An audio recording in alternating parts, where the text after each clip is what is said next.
So ito puntang Soldiers to sa kanan.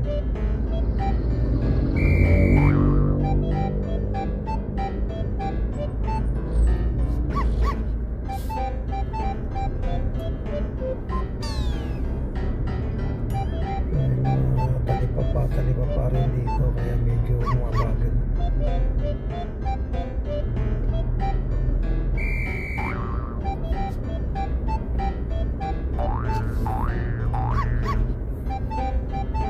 Doon ako pa-parking sa may namin, sa alleyway natin. Tingnan mo nga, kamote driver oh. Hindi na lang gitna. Gitna mo na lang yan kuya. Gitna mo pa.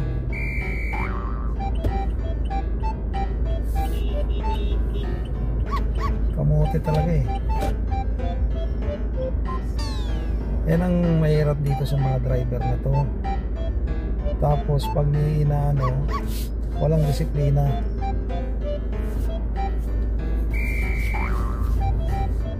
O kita mo aalis. Kamote talaga eh.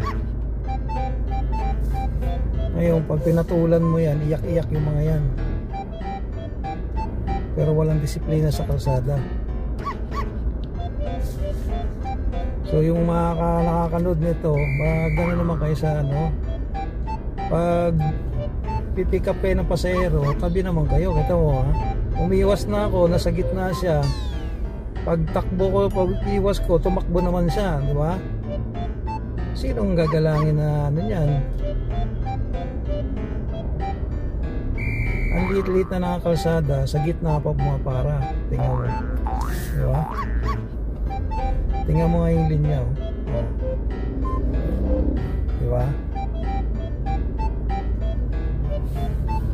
Yan nakikita ninyo. Sana sino ba nakakita dyan, umayos naman sana. Pero babayaan mo lang eh, naghanap buhay. Sunod lang tayo. Ganun talaga sila eh, wala tayong magagawa eh. Pasensya lang. Pero nakikita nyo naman, di ba? Sa habaan nyo lang yung pasensya nyo pag nag-drive kayo.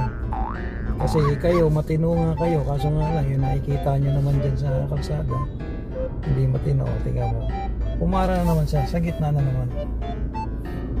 Diba?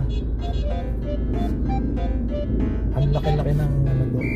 Eh di naman ako pick up ng pasahero. Hindi ko naman siya agawan ng pasahero. Diba?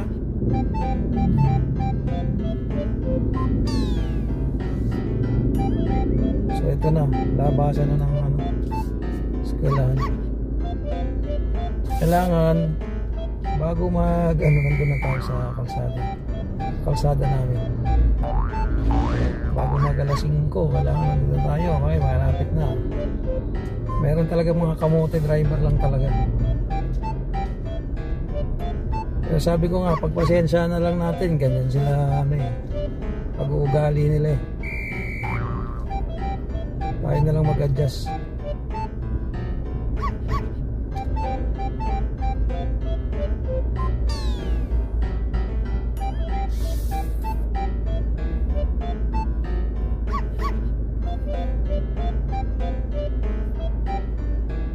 Sabi nga natin, hindi na natin sila kano-ano. Bayaan mo siya. Sa akin na naobserbahan ko lang, hindi ka naman sa naobserbahan, nakikita niya naman sa camera, di ba? Kung paano sila mag-drive sa maliit na kalsada. Kanina iniwasan ko na nga dahil sa gitna siya. Nung iiwas na ako sa kanya, bigla